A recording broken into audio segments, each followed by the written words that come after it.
I'll be honest. When I first met Ethan, I saw him as nothing more than my husband's teenage son, a quiet, polite kid who kept to himself most of the time. I married David when Ethan was just 13, and back then, he was still this lanky boy with braces and a mop of brown hair that fell into his eyes. Sweet, sure, but just a kid. I never gave it much thought. Why would I? He was my stepson, and I was busy building a new life with David, balancing my career, and figuring out what it meant to be part of a blended family. But something's changed over the past year.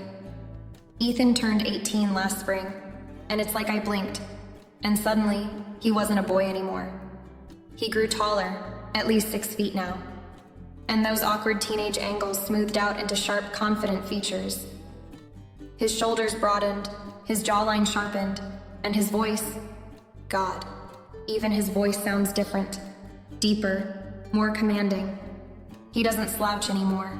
He carries himself like he knows exactly who he is. There's an ease about him now, this quiet confidence that I can't quite put into words. I try not to notice, but it's impossible. The way his shirts fit snugly across his chest and arms, the definition of his muscles when he helps David with yard work or comes back from a run, sweat clinging to his skin. I catch myself staring longer than I should, wondering when he stopped being the shy kid hiding behind his headphones and started looking like this, like a man. I told myself it was just maternal pride at first, admiring how he'd grown up, the same way any parent might. But deep down, I knew it was something else, something I didn't want to admit to myself. It wasn't pride, it was awareness, a kind of awareness I hadn't felt in years. I hated myself for it, tried to shake it off, but the harder I tried to ignore it, the more it gnawed at me. It didn't help that Ethan started acting differently too, not in an obvious way, but in these small, subtle shifts that caught me off guard. He's more attentive now, more attuned to me. He asks about my day in a way that feels genuine, not just polite small talk. He looks me in the eye when we speak, and sometimes, just sometimes, his gaze lingers a second too long, making my stomach flutter in ways I wish it wouldn't. I've spent countless nights lying awake, staring at the ceiling, wondering what the hell is wrong with me. This is Ethan, my husband's son, the boy I've watched grow up for the past 5 years. But no matter how hard I try to rationalize it, the truth is there, staring me in the face. Ethan isn't a boy anymore, he's a man. A strong, confident, breathtakingly handsome man. And I can't stop noticing. It scares me, this feeling. It's unfamiliar, uncomfortable, and entirely unwelcome. I keep telling myself it's nothing, that it'll pass, that I'm overthinking everything. But deep down, I know better. This isn't something I can ignore. It's a realization that's been building for months now, and no matter how much I wish I could turn it off, it's there, simmering beneath the surface, waiting to come to a boil. And the worst part? I'm not sure I want it to stop. It started small. Little things at first that I brushed off as just my imagination running wild. Ethan would hand me the grocery bags after David would drive off to work, his hand brushing against mine as he passed them to me. It was nothing, I told myself, just a simple, innocent touch. But the way his fingers lingered for a fraction of a second longer than necessary, it sent this inexplicable shiver down my spine. I'd pull my hand away, forcing a smile, pretending like it didn't matter, but my heart would race just a little bit faster, and I'd have to take a deep breath to steady myself. Then there were the compliments. At first, they seemed harmless enough. You look really nice today, Sophia. Your hair looks great. Simple things. But then they started changing in tone, becoming more loaded, more intense, as if there was something underneath his words that wasn't quite right. You look amazing in that dress, he said one evening when I came down to dinner. The way his eyes moved over me, the heat in his gaze, it wasn't like any compliment I'd ever received from him before. It felt different. And for a second, I was frozen, unsure of how to respond. I'd laugh it off, like I always do, and say, "Thanks, Ethan," and quickly change the subject, but the air between us would shift in a way I couldn't ignore. It's like he was seeing me in a new light, and it made me feel unsettled. Over the course of the summer, these moments began happening more frequently, and it became harder and harder to brush them off. David was away on business a lot, leaving Ethan and me alone together more than I was comfortable with. Sometimes we'd end up in the living room, watching a movie or playing some old board game. I remember the first time it happened. He was sitting a little too close, and when he reached across me to grab the popcorn bowl, his arm brushed against mine, the contact warm and lingering, like he was deliberately making it last just a second longer than he needed to. I could feel the warmth of his skin, the solid muscle underneath, and I couldn't help but notice how strong he'd gotten. His presence was more commanding now, in a way I couldn't quite explain. His posture was different, his confidence palpable in a way that made me uneasy. He wasn't the same kid anymore. And maybe that was the problem. He wasn't a kid. But even more than the physical changes, it was the way he started looking at me. It wasn't anything obvious, not a blatant stare or a suggestive comment, but I'd catch him glancing at me when he thought I wasn't paying attention. It was the quiet intensity in those glances that rattled me.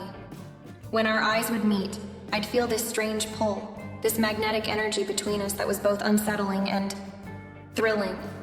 And I noticed something else too, the way his touch felt different.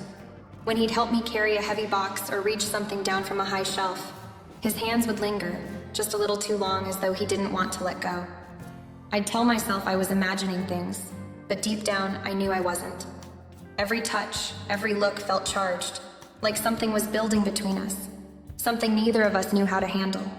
It was becoming harder to ignore these changes, these subtle shifts in our dynamic.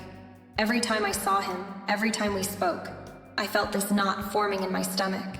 Part of me wanted to deny it all, to pretend like it wasn't happening. But another part of me, a part I didn't want to admit even to myself, didn't want it to stop. It was dangerous. I knew that. I was married to David. Ethan was his son, my stepson. But the way he was starting to look at me, the way I felt when he touched me, it felt real. And that terrified me. I had no idea what to do with these feelings, but one thing was becoming clearer with each passing day. Whatever was happening between us, it wasn't going away. It was just supposed to be another night, like any other. Dinner had been simple. Nothing fancy, just the usual family meal. David had gone to bed early, exhausted from work, leaving Ethan and me alone in the kitchen. I wasn't exactly complaining. We'd had plenty of quiet evenings together in the past. But this time, something felt different. There was an energy in the air, a tension that I couldn't shake, and I had a nagging feeling that it wasn't just in my head. We were cleaning up the dishes, both of us moving around the kitchen with a kind of rhythm. But I could feel his presence behind me like a weight I couldn't escape. It was a quiet, almost suffocating stillness. And then, without warning, Ethan broke the silence. "I really admire you, Sophia," he said, his voice low but intense. "You're strong. You've always been so confident, so sure of yourself. It's kind of inspiring." The words hung in the air, lingering like a fog I couldn't clear. I turned around to face him, surprised by the rawness in his tone.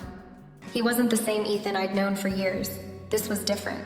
His eyes met mine, locking with such intensity that I could feel my heart rate quicken. It wasn't just admiration he was expressing, I realized. There was something else, something deeper, something more personal behind those words. "Thank you, Ethan," I said, my voice shaking slightly. I wasn't sure what to say or how to react. I wanted to keep it casual, to brush off the strange weight of the moment, but it was impossible to ignore the undercurrent of something much more charged. He didn't look away, and that's when I realized it. The way he was staring at me wasn't just a passing glance. There was something raw in the way he looked at me, something that sent a jolt of heat straight to my core. For a split second, I felt exposed, like he could see straight through me, like he knew exactly what I was thinking. But that wasn't possible, right? I wasn't thinking anything, not really. I had to look away, pretending to busy myself with wiping down the counter, but I couldn't shake the feeling that he was still watching me. The silence between us grew heavier, and I could feel the space between us shrink, though neither of us moved any closer. It was as though an invisible line had been drawn, one neither of us dared to cross. After a moment, Ethan stepped back, breaking the stare. "Anyway," he said quickly, his voice slightly strained, "I guess I'll go to bed. I'm pretty tired." Yeah, okay, I replied, my own voice sounding strangely distant to me. Good night. As he walked out of the room, I felt my heart still pounding in my chest, each beat reverberating in my ears. What had just happened? Was I imagining things, or had there been something real in that moment? Something more than just words? I couldn't shake the image of his gaze, the way he'd held it for so long. It was almost as though he was waiting for something, waiting for me to say something, do something. But I didn't know what to say. I didn't know how to handle this new side of Ethan, this intensity that I couldn't explain. I was left alone in the kitchen, the sound of my own breath filling the space. I had a sudden urge to escape, to leave the house, to go anywhere but here. But I couldn't. I had to stay. I had to figure out what was happening, even if I didn't want to admit it to myself. What was I supposed to do with this newfound awareness, this unspoken tension? I didn't have answers, but one thing was clear. The distance I thought we still had between us was shrinking fast, and I wasn't sure I could stop it from closing completely. It was supposed to be a simple getaway. David had planned a trip to the coast to celebrate a long overdue vacation, a break from his hectic work schedule. But of course, as usual, business had other plans. The night before we were supposed to leave, David received an urgent call and had to postpone the flight. He promised he'd catch up with us in a few days, but it meant that I would be traveling with Ethan alone. I won't lie, I wasn't thrilled at the prospect of the two of us being alone for the next few hours, sitting together in close quarters. There was too much tension in the air, and I could feel it hanging between us like a thick fog. But I tried to push those thoughts aside, telling myself it would be fine. It was just a flight, just a couple of hours of sitting next to each other. Nothing more. We arrived at the airport early, and I tried to keep my mind busy with the little details, checking our tickets, grabbing a coffee from a kiosk, making sure we had everything. But all I could think about was the weight of Ethan's presence beside me. I couldn't shake the feeling that something was about to happen, and I didn't know whether I was ready for it. The plane was surprisingly empty, with just a few other passengers scattered around, so we had plenty of space. We settled into our seats, and for a while it was quiet. We both stared out the windows, the hum of the engines filling the air between us. I could feel Ethan's leg brushing against mine every so often, just enough to remind me of his proximity. It was nothing overt, just a little thing, but it seemed amplified in the stillness of the cabin. Once we were airborne, Ethan turned to me. "I'm glad we're doing this," he said, his voice a little too casual, like he was trying to sound unaffected. But I could hear something else in his tone, something deeper, like he was looking for an opening. My stomach did a little flip at the way he was looking at me, his eyes soft but intense. "I know," I replied, forcing a smile. "It'll be nice to get away for a bit." There was a long pause, and then Ethan leaned slightly closer. "You know, I've been thinking about you a lot lately, Sophia. About us, about how things have been different." My heart skipped a beat. The way he said it, so casual but with that undercurrent of meaning, sent a chill down my spine. Was he really saying what I thought he was saying? I couldn't be sure, but I felt the room get smaller as his words sank in. I tried to keep my cool. "What do you mean?" I asked, keeping my tone light, as though it were just another one of those casual conversations. Ethan didn't flinch. "I mean, I don't know how to explain it, but there's been this pull between us, and I can't stop thinking about it, about you." He paused, his eyes never leaving mine. "I've been trying to figure it out, but it's like I can't ignore it anymore." I froze, my breath catching in my throat. I could feel my pulse hammering in my ears. What the hell was happening? Was he really saying this? Was I hearing him right? For a long moment, I didn't know what to do. I wanted to pull away, to shut this down before it went any further. But something about the way he said it made it impossible to just ignore.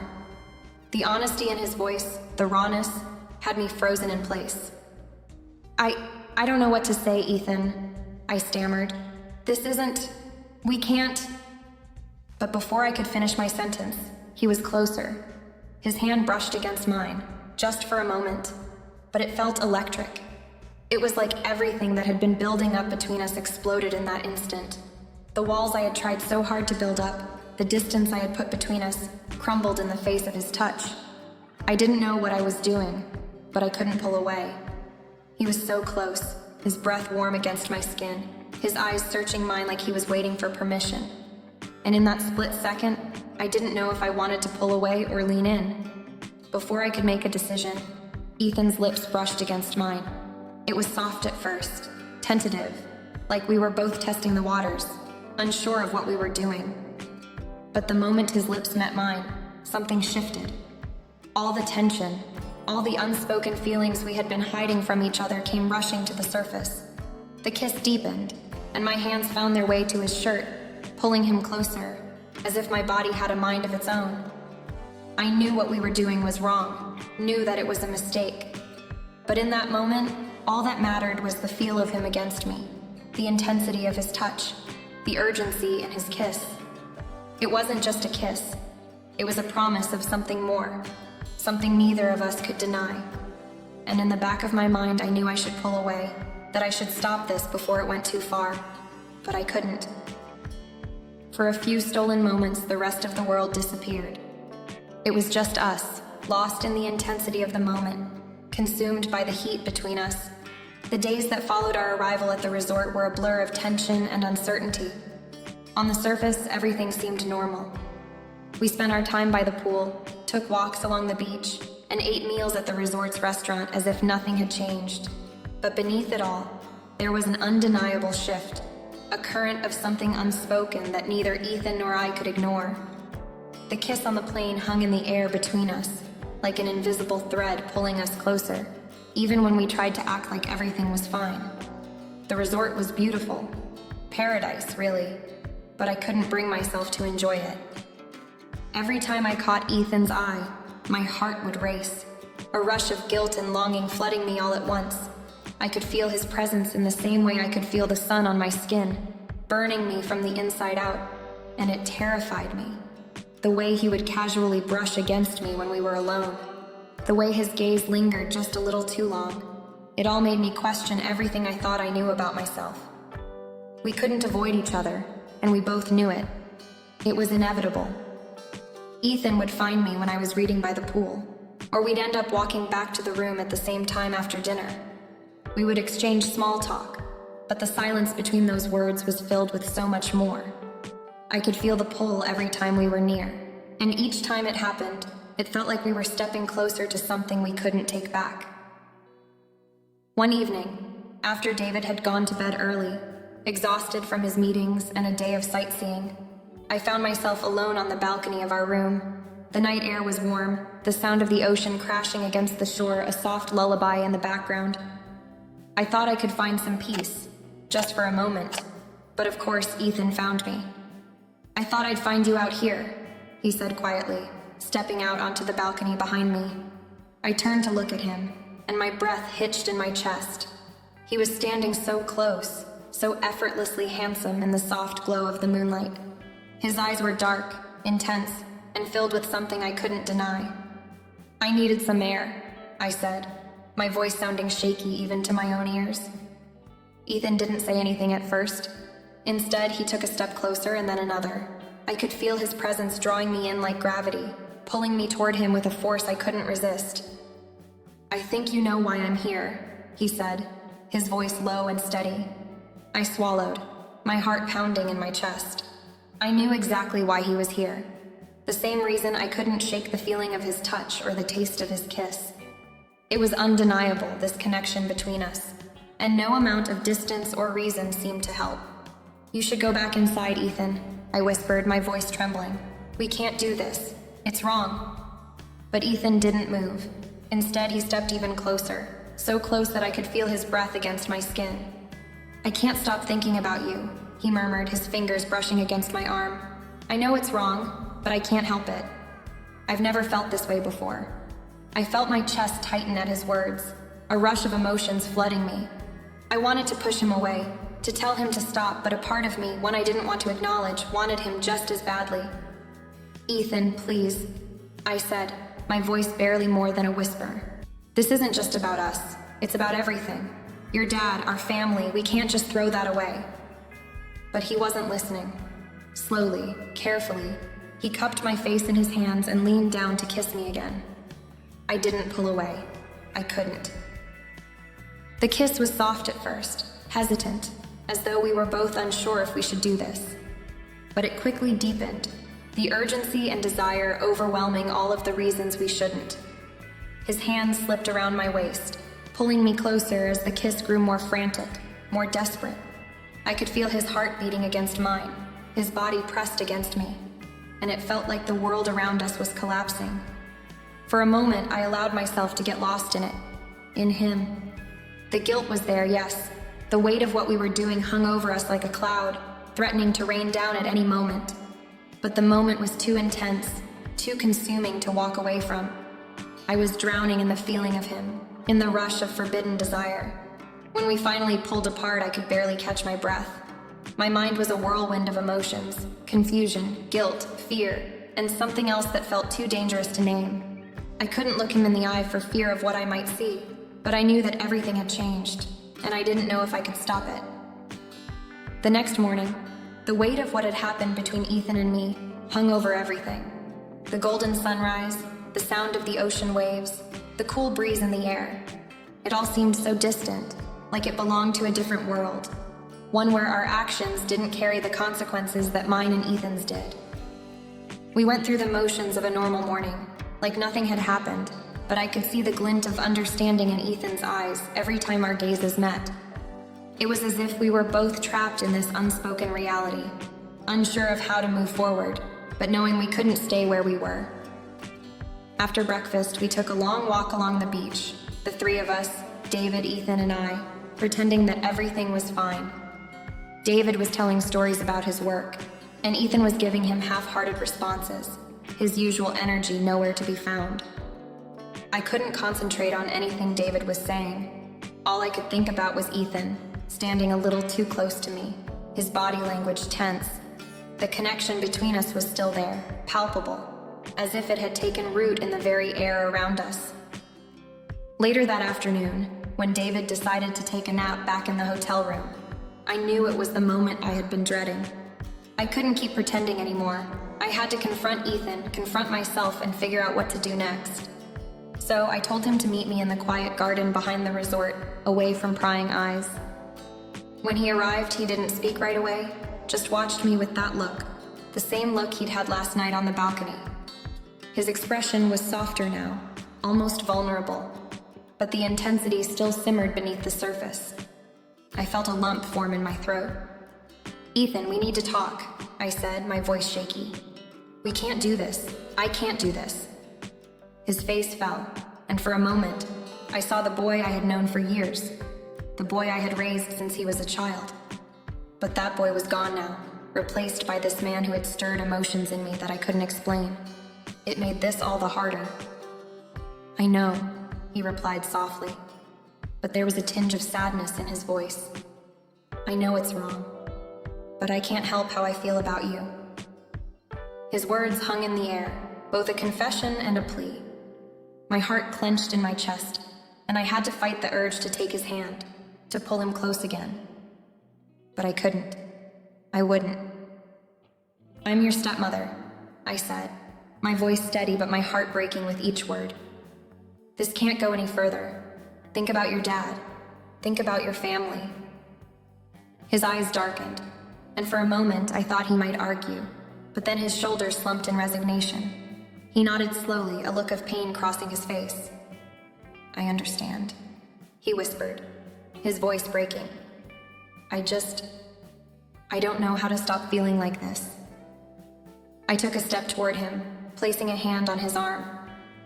"You'll figure it out," I said softly, my voice full of sorrow. "We both will, but this can't be. It's not worth destroying everything we've built." We stood there for a long time, the silence between us heavy. I could feel the pull, the tension, but I knew it was the right decision. I had to let go, for both our sakes. As we walked back to the room, I didn't look at him, though I could feel him beside me, still so close. When we entered, David was already awake, sitting at the desk, looking through some paperwork. The normalcy of it, the warmth of home that had once felt so secure, now seemed like a reminder of everything I was risking. Ethan gave me one last glance as we walked past each other, and I could see the hurt in his eyes. It tore me apart to know that I was causing him this pain, but I couldn't let it continue. The family I had spent years building, the life we had worked for, it meant more than the dangerous, fleeting feelings between us. That night, as I lay in bed beside David, I tried to quiet the storm inside me. I thought about how everything had changed, how my feelings had shifted, and how I had to move forward from here. I couldn't undo what had happened, but I could control where we went from here. I had made my decision, and it was the hardest thing I'd ever done, but it was the only way forward.